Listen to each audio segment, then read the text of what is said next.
Hello दोस्तों, आप सभी का स्वागत है हमारे स्टडी यूट्यूब चैनल किशोर कोचिंग क्लासेस में। आज हम बिहार बोर्ड के 10वीं कक्षा के संस्कृत पाठ्य पुस्तक पीयूषम का शुभारंभ करेंगे, जिसका पहला पाठ है मंगलम। मंगलम का अर्थ होता है शुभ, शुभ आचरण या शुभ कार्य। जब हम किसी भी कार्य को आरंभ करते हैं तो उससे पहले हम लोग ईश्वर की स्तुति करते हैं, अर्थात ईश्वर को याद करते हैं। उदाहरण के लिए जब हम स्कूलों में, विद्यालयों में जब जाते हैं तो सबसे पहले प्रार्थना गीत गाया जाता है। ईश्वर को याद करके जो है हम लोग अपना अध्ययन शुरू करते हैं। ठीक उसी प्रकार यह पाठ हम सभी के लिए दिया गया है, ताकि हम सभी ईश्वर का नाम लेकर के अपने इस पुस्तक का अध्ययन प्रारंभ कर सकें। तो चलिए देखते हैं। लिखा है, उपनिषदः वैदिक वाङ्मयस्य अन्तिमे भागे दर्शनशास्त्रस्य सिद्धान्तान् प्रकटयन्ति। उपनिषदः वैदिक वाङ्मयस्य अर्थात वैदिक वाङ्मय के अंतिमे भागे, अंतिम भाग में दर्शन शास्त्रस्य अर्थात दर्शन शास्त्र के सिद्धांतान, सिद्धांतों को, यहाँ पे द्वितीया बहुवचन का रूप हुआ है। जैसे हम लोग पढ़ते हैं बालकान, उसी तरह यहाँ पे है सिद्धांतान, जो कि द्वितीया बहुवचन का रूप है, जिसका चिन्ह होता है को। तो यहाँ पे इसका अर्थ क्या हो जाएगा? सिद्धांतों को। प्रकटयंती अर्थात प्रकट करते हैं। उपनिषद क्या है? उपनिषद जो है वैदिक वाङ्मय के अंतिम भाग में दर्शन शास्त्र के सिद्धांतों को प्रकट करता है। यहाँ पे एक वर्ड आया वैदिक वाङ्मय। वैदिक वाङ्मय, वाङ्मय का अर्थ होता है साहित्य, अर्थात वैदिक साहित्य जो हम वेदों को जानते हैं उसी से है। उसके अंतिम भाग में दर्शन शास्त्र के सिद्धांत को प्रकट किया गया है। अब ये दर्शन शास्त्र का सिद्धांत क्या है? आप लोगों ने दार्शनिक का नाम सुना होगा। दार्शनिक किसे कहते हैं? दार्शनिक वैसे व्यक्तियों को कहते हैं जो किसी विषय को गहन रूप से जांचते हैं, परखते हैं और उनके बारे में जानकारी निकालते हैं और फिर उस विषय के ऊपर अपना विचारों को प्रकट करते हैं। वैसे व्यक्तियों को दर्शन शास्त्री कहते हैं और जो विचार वो प्रकट करते हैं वही दर्शन शास्त्र का सिद्धांत होता है। अर्थात उपनिषद जो है वैदिक वाङ्मय के अंतिम भाग में जो दार्शनिक सिद्धांत है, ऋषि मुनियों का जो सिद्धांत है, जो विचार है, उसको प्रकट करता है। ठीक है, आगे सर्वत्र परम पुरुषस्य परमात्मना महिमा प्रधानतया गीयते। सर्वत्र, सर्वत्र का अर्थ होता है सभी जगह। परम पुरुषस्य परमात्मना, परम पुरुष परमात्मा अर्थात ईश्वर, महिमा प्रधानतया गीयते मतलब सभी जगह परम पुरुष परमात्मा की महिमा की प्रधानता का गुणगान किया गया है। कहाँ? उपनिषदों में, वैदिक साहित्यों में, सभी जगह ईश्वर की महानता का गुणगान किया गया है। लिखा है, तेना परमात्मना जगत व्याप्तम अनुशासितम। इसको तोड़ के पढ़ेंगे हम लोग। व्याप्तम अनुशासितम च आशित। तेन परमात्मना, तेन मतलब तृतीया विभक्ति है, मतलब उस परमात्मा के द्वारा ही जगत, यह संसार व्याप्त है। व्याप्त का अर्थ होता है संचालित है, बनाया गया है, फैलाया गया है, अर्थात यह संसार ईश्वर के द्वारा ही बनाया गया है। अनुशासितम च आसित, और उन्हीं के द्वारा क्या है? संचालित है, अनुशासित है। किनके द्वारा? वही परम पुरुष परमात्मा अर्थात ईश्वर के द्वारा। लिखा है आगे, स एव, एव का मतलब होता है ही, स का मतलब होता है वह ही, वह ही मतलब ईश्वर, वही ईश्वर। सर्वेषाम तपसाम परम लक्ष्यम, सर्वेषाम अर्थात सभी का, तपसाम परम लक्ष्यम अर्थात तपस्वियों का परम लक्ष्य है। अर्थात वे ही, अर्थात ईश्वर की प्राप्ति ही सभी तपस्वियों का परम लक्ष्य होता है। जो ऋषि मुनि लोग तपस्या करते हैं उनका परम लक्ष्य उसी ईश्वर को प्राप्त करना है जिस ईश्वर ने इस संसार को बनाया है, इसका संचालन किया है। लिखा है, अस्मिन् पाठे परमात्म परा उपनिषदाम पद्यात्मका पंच मंत्रा संकलिता संति। अस्मिन् पाठे अर्थात इस पाठ में, सप्तमी व्यक्ति है, परमात्म परा यानी परमात्मा की प्राप्ति के लिए, उपनिषदा मतलब उपनिषद से, पद्यात्मक, पंच मंत्रा संकलित अर्थात 5 मंत्र उपनिषदों से पद्यात्मक रूप में संकलित है। अर्थात इस पाठ में हम उपनिषदों के 5 मंत्र को पढ़ेंगे, जो किस रूप में है? तो पद्यात्मक रूप में है। अगर ऑब्जेक्टिव आपसे पूछा जा सकता है कि मंगलम पाठ किस रूप में है, तो आप बोलेंगे पद्यात्मक रूप में है। मंगलम पाठ के मंत्र कहाँ से लिए गए हैं? तो उपनिषदों से लिए गए हैं। तो एक और सवाल बन सकता है, उपनिषद किसके सिद्धांतों को प्रकट करता है? तो हमने क्या पढ़ा यहाँ पे कि दर्शन शास्त्र के सिद्धांतों को यह प्रकट करता है। चलिए मंत्रों को पढ़ते हैं। पहला मंत्र है ये वाला। यहाँ पे उपनिषद का नाम दिया हुआ है, जिस उपनिषद से यह लिया गया है। ईशावास्य अर्थात यह जो पहला मंत्र है यह ईशावास्य उपनिषद से संकलित हैं। जो 5 मंत्र लिए गए हैं वो अलग अलग उपनिषदों से लिए गए हैं, और ये जो पहला मंत्र है वह ईशावास्य उपनिषद से लिया गया है। इसको देखते हैं। लिखा है, हिरण्मयेन पात्रेण सत्यस्य पिहितं मुखं तत्त्वं पुषन् पावृणु सत्यधर्माय दृष्टये। हिरण्मयेन, हिरण्मयेन तृतीया विभक्ति है। जैसे हम लोग पढ़ते हैं बालकेन, येन की जो मात्रा आ रही है येन, यहाँ भी आ रही है हिरण्मयेन, यहाँ भी तृतीया विभक्ति है। पात्रेन हम लोग राम शब्द पढ़े होंगे, रामेन, यहाँ भी क्या है, तृतीया एक वचन है। सत्यस्य पिहितं मुखम, इसको तोड़ के पढ़ेंगे, सत्यस्य अपिहितं मुखम।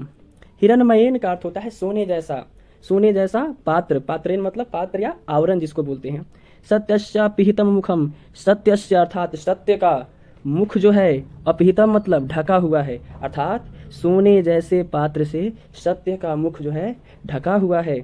तत्त्वम मतलब उसकी, पुषन् पावृणु, पुषन् का अर्थ होता है विद्वान ज्ञानी लोग। इसको तोड़ के पढ़ेंगे, अपुषन् अपावृणु, अपावृणु का मतलब होता है छोड़ देना या त्याग कर देना।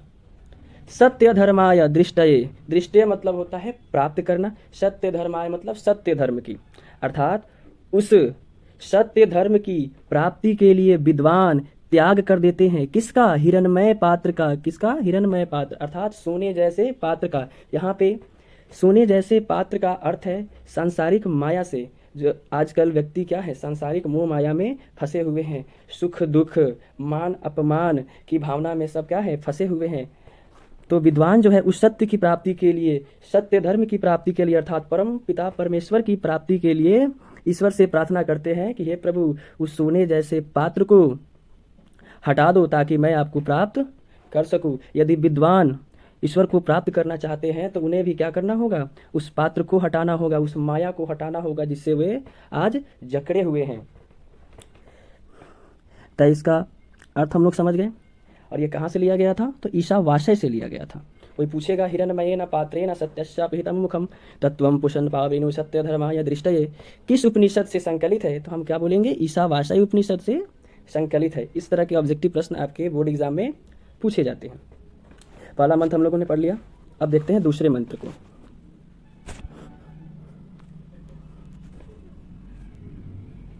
आगे लिखा है कठ, ये उपनिषद का नाम है, अर्थात ये वाला दूसरा मंत्र जो है कहाँ से लिया गया है, कठ उपनिषद से लिया गया है। देखिए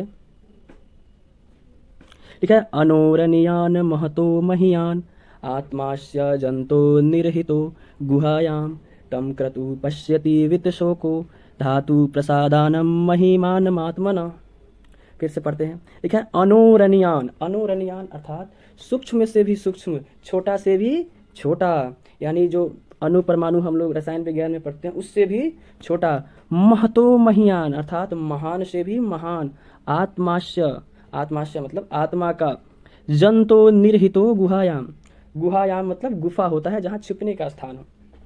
यहाँ पे जंतो निर्हितो गुहायाम, जंतो अर्थात जंतु यानी प्राणी के, निहितो मतलब छिपा हुआ है, अर्थात जंतु के गुहायाम गुफा में, अर्थात हृदय रूपी गुफा में यह आत्मा जो है छिपी हुई है। कैसी आत्मा, जो क्या है, छोटी से छोटी अर्थात सूक्ष्म से भी सूक्ष्म और क्या है, महान से भी महान है। तम क्रतु पश्यति वित्त शोको, तम मतलब उसको, उसको देखते हैं। पश्यति मतलब होता है देखना। वित्त शोको मतलब शोक रहित, मतलब दुख सुख से मुक्त होकर, जिस पर किसी प्रकार का माया ना हो, जो सुख और दुख की चिंता नहीं करता हो, वही व्यक्ति शोक रहित हो जाता है। लिखा है धातु प्रसादात महिमानमात्मना, ये बड़ा वर्ड है, इसको आप तोड़ के पढ़ेंगे। धातु प्रसादात महिमानम आत्मना, धातु प्रसादात का अर्थ होता है मानसिक शुद्धि, अर्थात जब व्यक्ति मानसिक शुद्धि को प्राप्त कर लेता है तब महिमानम आत्मना अर्थात आत्मा की महिमा को जान जाता है। वही आत्मा जो जंतु के हृदय रूपी गुफा में छिपा हुआ है, जब व्यक्ति उस आत्मा को देखना चाहता है उसके लिए उसको शोक रहित होना होगा, अर्थात यह सांसारिक दुख और कष्ट से मुक्त होकर, शोक रहित होकर वह उस आत्मा को देख सकता है और अपनी मानसिक बुद्धि को शुद्ध करके उस आत्मा की महिमा को पहचान सकता है, जो क्या है, बहुत छोटी से भी छोटी और क्या है, महान से भी महान है। तो हमने क्या पढ़ लिया कि आत्मा जो है सूक्ष्म से सूक्ष्म तथा महान से भी महान है, जो जंतुओं के हृदय रूपी गुफा में क्या है, निहित है, अर्थात विद्यमान है, स्थित है। ज्ञानी जन उस आत्मा को देखने के लिए शोक रहित हो जाते हैं, अपनी मानसिक बुद्धि को शुद्ध कर लेते हैं ताकि उस आत्मा के महिमा को जान सके। ठीक है, लिखा हुआ है सत्यमेव जयते नानृतं सत्येन पंथा विततो देवयानः येना आक्रमन्ति ऋषया ह्याप्तकामा यत्र तत् सत्यस्य परम निधानम। फिर से देखते हैं, लिखा है सत्यमेव, सत्यमेव अर्थात सत्य की ही, जयते अर्थात जीत होती है, नानृतम, इसमें दो वर्ड छुपे हुए हैं, न जोर अनृतम, अनृतम, अनृतम।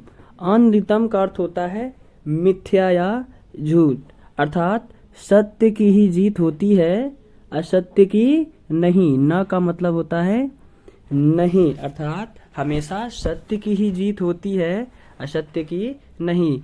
सत्येन अर्थात सत्य के द्वारा ही, तृतीया विभक्ति है। पंथा अर्थात पंथ का अर्थ होता है मार्ग या रास्ता। वित्तो, वित्तो अर्थात फैलाव या विस्तृत होना या प्रकट होना। देवयाना, देवयान अर्थात देवलोक का मार्ग, अर्थात सत्य मार्ग के द्वारा ही देवलोक का मार्ग प्रशस्त होता है, अर्थात प्रकट होता है, अर्थात सत्य मार्ग का अनुसरण करके ही हम ईश्वर को प्राप्त कर सकते हैं। आगे लिखा है ये ना आक्रमंती ऋष्य, इसको तोड़ के पढ़ेंगे, ये ना आक्रमंती ऋष्य। ये न अर्थात जिनके द्वारा या जिसके द्वारा, आक्रमंती अर्थात आक्रमण करते हैं या प्रयास करते हैं, ऋष्य, ऋष्य अर्थात ऋषि लोग। ह्याप्त कामा, कामना अर्थात इच्छा को पूरा करने के लिए, जिसका उपयोग ऋषिगण भी अपनी इच्छा को पूर्ति के लिए करते हैं। किसका उपयोग? सत्य मार्ग का उपयोग जो है ऋषिगण अपने लक्ष्य की प्राप्ति के लिए करते हैं। लिखा है यत्र तत्, यत्र मतलब जहाँ, तत् वह, सत्यस्य अर्थात सत्य का, परम मतलब श्रेष्ठ, निधानम का अर्थात स्थान है। जहाँ सत्य का श्रेष्ठ स्थान है, अर्थात सत्य मार्ग ही क्या है? श्रेष्ठ स्थान है। इस मार्ग का अनुसरण करके ही ऋषि लोग ईश्वर को प्राप्त करते हैं और अपनी इच्छाओं को पूरा करते हैं। तो क्या देखा हम लोगों ने? फिर से देखते हैं कि सत्य की ही जीत होती है, कभी भी असत्य की जीत नहीं होती है। सत्य के द्वारा ही देवलोक का मार्ग जो है प्रकट होता है, विस्तारित होता है, जिसका उपयोग ऋषिगण भी अपनी इच्छाओं को पूरा करने के लिए करते हैं, क्योंकि सत्य ही क्या है? श्रेष्ठ स्थान है। इसी मार्ग को ग्रहण करके हम ईश्वर को प्राप्त कर सकते हैं, क्योंकि ईश्वर क्या है? परमात्मा स्वयं सत्य स्वरूप है। इसलिए उनकी प्राप्ति के लिए हमें सत्य मार्ग का अनुसरण करना चाहिए, जिसका उपयोग ऋषिगण स्वयं करते हैं। यह मंत्र जो है हम लोग उपनिषदों से संकलित पढ़ रहे थे, और यह मंत्र जो है मुंडक नामक उपनिषद से संकलित है। यह मुंडक उपनिषद से संकलित है। आपसे पूछा जा सकता है कि सत्यमेव जयते नानृतम किस उपनिषद का मंत्र है? तो आप बोलेंगे मुंडक उपनिषद। चलिए चौथे मंत्र को देखते हैं। आगे लिखा है यह चौथा मंत्र भी कहाँ से लिया गया है? तो मुंडक से लिया गया। यह चौथा मंत्र भी मुंडक उपनिषद से ही लिया गया है। लिखा है यथा, यथा मतलब जिस प्रकार या जैसे। नद्यः, ये बहुवचन है नदी शब्द रूप का, यानी नदियां। स्यंदमाना अर्थात बहती हुई। समुद्र अर्थात समुद्र में। अस्तम मतलब गिरती हैं या अस्त होती है, जहाँ उनका अस्त होता है। गच्छन्ति मतलब जाती हैं। नाम रूपे विहाय, विहाया का मतलब होता है छोड़कर या त्याग कर, अर्थात नाम और रूप को छोड़ करके नदियाँ कहाँ मिल जाती हैं? समुद्र में मिल जाती हैं। तथा वैसे ही विद्वान नाम रूपाद, अर्थात नाम और रूप से विमुक्तः, मुक्त हो जाते हैं। कब? परात परम पुरुषम उपैति दिव्यम। परात परम पुरुषम, उपैति का अर्थ होता है प्राप्त करके या पा करके। परात परम पुरुषम अर्थात परम पुरुष। परम पुरुष कौन है? तो परमात्मा अर्थात ईश्वर। अर्थात विद्वान भी परम पिता परमेश्वर को पा करके उनके दिव्य प्रकाश में विराजमान होकर अपने नाम और रूप से क्या हो जाते हैं? मुक्त हो जाते हैं। ठीक उसी प्रकार जिस प्रकार नदियाँ जो है अपने नाम और रूप को छोड़ करके समुद्र में मिल जाती हैं। सभी नदियाँ कहाँ मिलती हैं? समुद्र में जा कर के मिल जाती हैं। हर नदी का अपना नाम और रूप होता है, लेकिन समुद्र में मिलने के बाद क्या हो जाती है? वे सभी अस्तित्वहीन हो जाती है, अर्थात वह समुद्र में समा जाती हैं। उसी प्रकार विद्वान भी परम पिता परमेश्वर में मिलने के बाद उसमें निहित हो जाते हैं, विराजमान हो जाते हैं, अस्तित्वहीन हो जाते हैं और मुक्ति की प्राप्ति अर्थात मोक्ष की प्राप्ति कर लेते हैं। किसमें मिलने के बाद? परम पुरुष के प्रकाश अर्थात ईश्वर के प्रकाश में मिलने के बाद।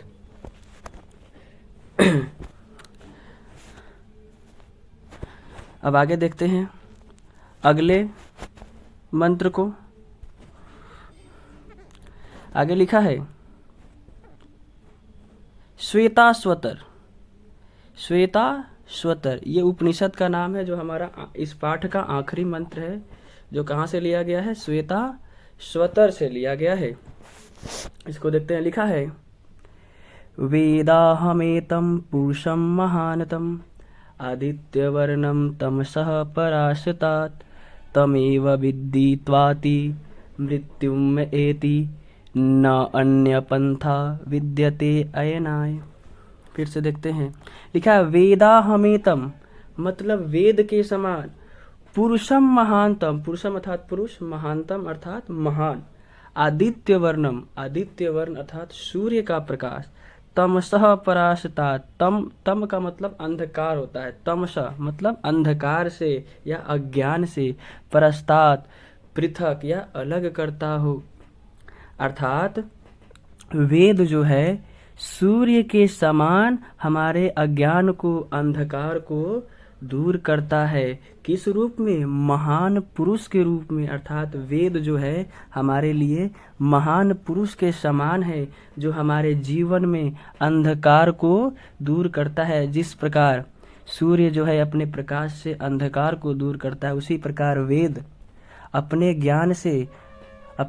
ज्ञान से हमारे अज्ञान रूपी अंधकार को दूर करता है। प्रस्तात् का अर्थ होता है अलग करना। लिखा है तमेव विद्धि त्वाति मृत्युम अत्येति मृत्युम एति इति।